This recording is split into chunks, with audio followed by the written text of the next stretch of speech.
Finally, storming is being addressed. Oh boy, and yeah, we have a lot of nerfs to Mythic plus dungeons, which is great because Prideful is going away, and it only makes sense. Yeah, and I mean, it's kind of like what they've done in BFA as well, because after a certain key level, the abilities just scale a little bit awkwardly with each other, and all of the nerfs that come are actually nerfs that personally I have felt as a player that needed to happen. Well guys, welcome to On Cooldown version 4, I believe it is. We're calling it still like this, we don't have a better title for it. And also, we have papers again. As always, the papers, we love our trees, but things need to be written down, so it is what it is. Yeah, and we recycle too, don't you worry about it. Alright, so let's kick it in with the first thing, which will be the large nerfs to storming in 9.1, which I'm really happy. I can say it again. Fuck storming, it needs to get the fuck out. But this is the next best thing, right? I mean, yeah, it's actually doesn't feel like a bad affix right now. First of all, it does a little bit less damage. It does, I think, 12% of your HP instead of 15. Down from 15%. Yeah. That's okay. The damage was never a big problem, although it does add up if you consistently get hit. It now rotates in a clockwise fashion, so it's predictable. Hence, you can actually move around and not just have like all sorts of nonsense.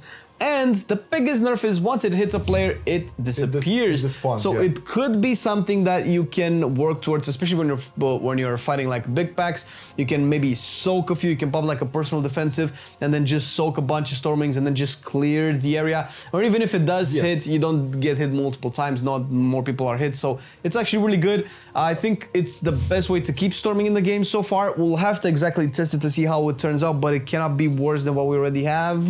Yeah. I can also add on top of that the travel time will be slower, and I think this is in direct reference to a lot of melee players, yours surely included, complaining a lot about it, and rightfully so, because it sucks. Now it should be easier because it does move a lot slower, and as Flame mentioned, it despawns once somebody gets hit, so no more, you see like if you have 3 melees in your group and that fucking thing just spawns all around, you see all of them. Boom, when you're in Halls of Atonement and you need to solve the little beams, god damn it. And with the nerfs to Necrotic, we get a nerf to, there you go, I spoiled it. With the nerfs to Storming, we get the nerfs to Necrotic as well. And that's actually, I mean, it's okay. Necrotic itself kind of sucks because it affects some tanks more than others. It feels a little bit shitty, especially for tanks like if Blood you cannot Decay. hold aggro, that is. Alright, well you can play as a Blood Decay with like some Havoc Demon Hunters and Fire Mages and split the Necrotic evenly because you have to share. But now it's a little bit weaker, which is actually really good. It's actually half. The rate of appliance is half as it used to be, so the stacks will really get to grow much more slower. So it won't be as threatful as it was for tanks, and for tanks that don't keep aggro and you get the necrotics on yourself. That happens. Yeah, it's a good thing because Necrotic essentially installed the kite meta on top of everything else. So you already have tanks that are a little bit weaker than normal, although they are getting better and better with each patch. But now that you have to kite a little bit less, so that's also good for everybody because having to kite every 10 seconds in a Necrotic pack is just boring. All right. Well, that's good news, and more good news to the dungeons. We have nerfs to the other side, Sanguine Depths and Theater of Pain, if I'm not mistaken, checking the papers. Yes. Which is, again, I think good news, and as we mentioned in the beginning, it's more or less in conjunction with the fact that we won't have Prideful anymore. The Prideful gave us, a huge boost, and we were able to tackle all of these, abilities and mechanics because of that. Well, since that is gone, we see nerfs, and the first one is to Dealer Xiexa. Well, it's basically a bunch of bosses in the other side that have been incredibly difficult to tackle on Tyrannical. Xiexa and Hakar probably being the biggest wall that it was so hard to do without Prideful, and of course Bloodlust as well. It's a big hit and miss. The Blood Barrage and I think Blood Barrier as well have been nerfed. And with Xiexa, the Arcane Lightning, which actually got to be an incredible pain to deal with, Yeah. especially in Tyrannical, because if you have like an evenly split range and melee, the lightning will not distribute properly, so you have to play the lightning distribution properly, as well as dodging the traps, as well as going into the traps, as well as dodging the beams, and as well as damaging the boss, which, I mean, it's not particularly bad, but it becomes a little bit too much for a Tyrannical boss. It's just exhausting after a while. Yeah, and also in Sanguine Depths, we have the Juggernaut Rush from Crixus, which has been nerfed as well, and also the Essence Absorption, small nerf, but I think it will scale like as you go into key levels. Those nerfs, they look really small on paper right now. You can check the wowhead article in the description, but you have to think about this in a scaling manner, because if you start off with Mythic 0, you know, this is what you're gonna get. But if you go to Mythic 15, because probably a lot of people will, that's the one you were really you're gonna feel it, baby. You're definitely gonna. It's about like what, 15% damage on the Juggernaut Rush. My high level maths here, but it's unless you have an immune, and on Tyrannical, unless everybody's soaking, that's a lot of damage that your healer needs to heal. And if you ever healed a Tyrannical Juggernaut Rush, even if it hits every party, everybody soaks, it's just a lot. And Essence Absorption, personally, I feel that might need the bigger nerf, because you do get all of the orbs, and in high Tyrannical, soaking all of the orbs in the first 10 seconds gets incredibly dicey. So you kind of have to, you know, do immunes and all of that kind of stuff. I feel like there are other bosses that could have received some of these nerfs, but I think this is a good step in the right direction. What's the name of the boss in Spires of Ascension? The robot dude, right? Yeah, not the robot, not the big robot. Oh my God, right, the second one.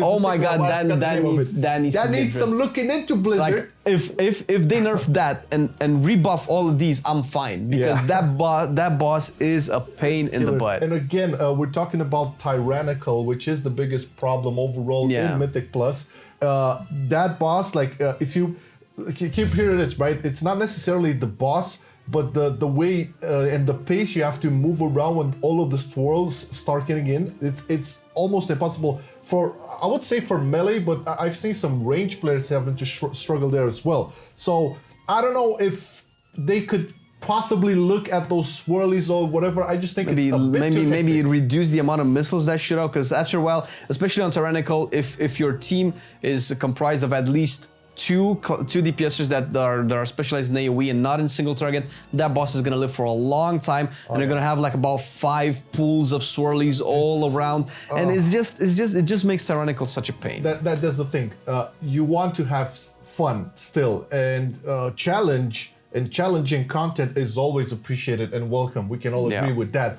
But there's a barrier to be crossed when it's not fun anymore. It's just stressful. It becomes a pain to just. It's not fun always being on the lookout for a million fucking things to just jump around and dodge while you have to maintain a DPS and try to kill the boss down. It's a fine balance. But anyways, let's move along to the Tormented Mythic Plus Affix Lieutenant tuning. Yes, this is something that I'm on the fence with. When we tested the Mythic Plus Lieutenant Affix on the PTR, some of them were incredibly strong, some of them are incredibly weak, so their tuning was not in line. And this seems like it's just they've gotten like a lot of new abilities. Like this, it's a lot of shit here. Yeah, you can check the wowhead. You should probably, because we have a lot of things. There's like at least 5 or 6 new abilities that they have, and this is all relative because we still probably don't have the latest tuning, and we're receiving tuning to dungeons that we've been playing for what, about 7 months now, 8 months. Yeah. And these are just coming out, so it's likely that there's gonna be more. So having an opinion about it is like, okay, I'm glad that they're taking a look at it. Hopefully they come into a balanced state. I'm interested to know what they're doing with the actual animal powers that you're gonna get as a player, because some of them are skewed crazily to do a lot of damage, and some of them are just very lackluster. So I'm hoping that, I don't know, maybe next week we're gonna have something related to that. Who knows? There's one important thing here, like these lieutenants all have received, well, the ones that were data mined and stuff, all have received new abilities, and we're gonna go quickly through them because I think these are important for you guys to know. So the first one is from Incinerator Arcolath. Well, he just received the buff for 33% for the Soulscore Flames. The new ability Inferno, which it's a large AoE that will hit all players. Okay, that's new for him. Then for Oros Cold Heart, you have the Cold Snap, which are Stop it, Bolvar. What are you doing, Sylvanas? Swirlies to dodge. Oh no! That with storming is gonna be a blast. And also, there's Executioner Varuth, which will have Wave of Terror, another AoE damage ability that also will fear all players that are not standing on top of an ally, which is. It sounds almost like a raid ability because you have to pay attention to three things. Like, what do you do when you have all ranged and nothing for the tank? Because the tank it's get gonna be feared. interesting times. Yeah, people just have to stack. I mean, it's interesting that they have these interesting abilities. It's important how it actually turns out to affect. Like high keys, because the Inferno thing the Dynamite damage seems to be like 15k on a plus 10 keystone, which 15k on a plus 10 keystone seems a lot, but obviously in 9.1 on a 10 keystone you're probably gonna have a lot more HP, probably around like 40, for sure. 40, I'm just 50k. happy about new swirls. We need a new swirlies because we're playing all melee. Like, okay. Fuck him! All right, and also Sogadon the Breaker has a bunch of new abilities. I believe like this one didn't have like any abilities. I think in the first iteration of the PTR, so now they're and like two of them, but that was like it has a tank crusher. Yeah, tank buster. Crush. It's basically if the tank is not in range for crush, he'll grip the tank back, then crush. Ooh. So there's no kiting allowed. This mentioned by Wowhead. Seismic Wave. AoE damage for it, and Massive Smash grips all players into melee, rooting each player with Bindings of Misery, then cast Massive Smash. You have to kill the Bindings of Misery to break the root, then escape before Massive Smash finishes casting. Root breaking abilities will still free the player, so Hands of Freedom and things like that. I don't know, Tiger's Brush or whatever. All of those. Probably shapeshifting for Druid will work as well. We'll have to see. But these are your brand new abilities for Sogadon the Breaker. Again, these are lieutenants you're gonna find. This is the new affix, right? In order to get your animal powers, you're gonna have to fight these bad boys within 9.1 the new Mythic Plus season. And finally, the Survival Hunter buff. Oh, it's actually huge. It's actually not a buff actually. It was something that they're actually fixing in the toolset because the buff was not implemented, although there was announced. So it was supposed to come because when we did our survival 9.1 coverage, there was always the talk of a kill command. I know a lot of you guys asked, but what about the kill command buff? It was never in the official patch notes because it was not properly implemented, and it's now implemented. The kill command buff is mediocre at best, but I mean, survival hunters will take whatever they can get, especially when it comes to single target, because once the raid hits, survival hunters are going to be a little bit sad, but with that out of the way, there's been a lot of things that happened this week, which is really cool. Like a lot of stuff for raids, for instance, we're only going to have 2 BOEs now per armor type instead of 2, yes. a lot. That actually helps a lot of endgame raiding, and we won't see this stupid BOE farming, especially for competitive raiding. If World First raiding is something that you're interested in, and I think a lot of other changes, but better things happened this week than prior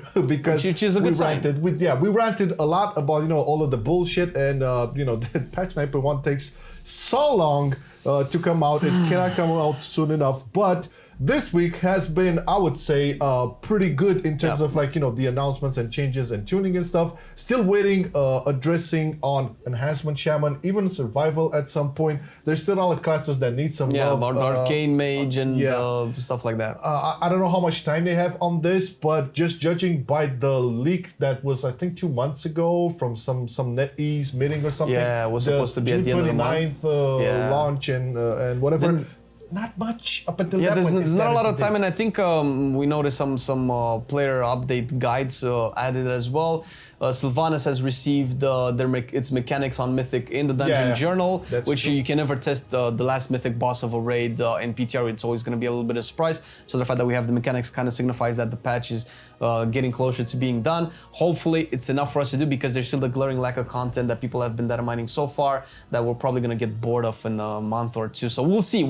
But it's getting close. Yeah. And you know who never has a glaring lack of content? Our patrons, baby. Because you're supporting all of this here. The preview class, whatever things we do at the podcast. The guys that are to come in 9.1 plus some other super secret stuff.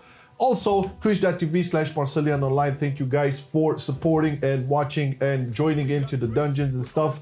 As 9.1 will hit and we'll have the new raid opening up, we will come back to, raid streaming, double cam and all of that. So there's, I would say, great things ahead. Thank you so much for the support. Say something, Flame. And we'll see you guys in the next video because this one is done. Let's go. Have a good one, everybody. Have a great day. Bye. Ciao. I've been loving it then, I still love it now. Still, I play WoW. Still, I play WoW. Getting better every day, let me show you how. Cause still, I play WoW. Still, I play WoW. It's getting harder to stay, but at the end of the day, it's a guilty pleasure, so just log in and play. Whether it's classic or retail, I'ma do a /bow. Still, I play WoW.